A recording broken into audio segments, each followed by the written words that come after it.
So with substitution, what you're doing is you're taking this stuff that's equal to y and plugging it in for y right here, wherever y is in the other equation. So you're going to have negative x. I'm just rewriting the other equation, and instead of y, in there I'm going to put the x plus 9 that y is equal to. And then I continue with the equals 21, and then I go and solve. So once you get it plugged in, you're just solving a regular equation. So I'm going to distribute the 5, and then drop everything down. Once you got here, now you combine these like terms, negative x plus 5x. So we have 4x plus 45 is equal to 21. And then just keep solving. So let's take that 45 and subtract it on both sides. That'll leave us with 4x is equal to negative 24. And then if I divide by 4, x is equal to negative 6. Okay, so that's half of the solution. So now that I got that x value, I'm going to take it and I'm going to plug it back in to the x in the either equation.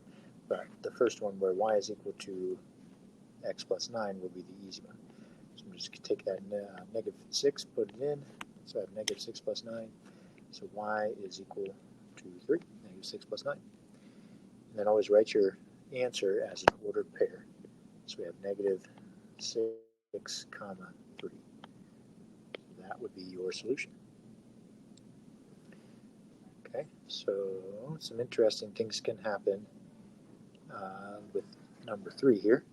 So I'm going to take this stuff and put it in there for y, just like we did with the first one, x minus y. So I have x minus 1 going in. Always put y, whatever you're plugging in, always put it in parentheses. And then we're just going to solve. So I'm going to distribute this negative. Think of that as a negative 1 if you want to. We're just multiplying a negative 1. So that x here just drops down.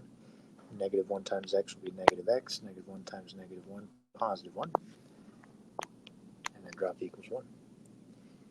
Okay, so now I'm going to combine these like terms. And I've got x minus x, 1 minus 1, so that's 0. So I have 0 x's. Plus that 1 equals 1. 0 plus 1 is obviously 1 equals 1. So we don't know what x is because there isn't an x. So what happens here, there's one of two things that can happen when the x's disappear. If it's true or if it's false, that'll determine which case you're in. This is obviously a true statement. So if it's true, then we'll have an infinite number of solutions.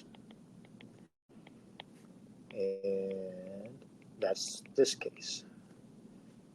So that would be your answer. You just say infinite solutions and you're done. You don't have to plug it back in or anything.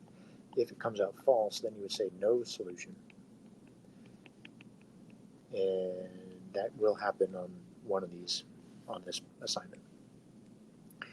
Okay, so that's the basics of it there. You're plugging in for y, solving for x, and then plugging that answer back in to get the y value.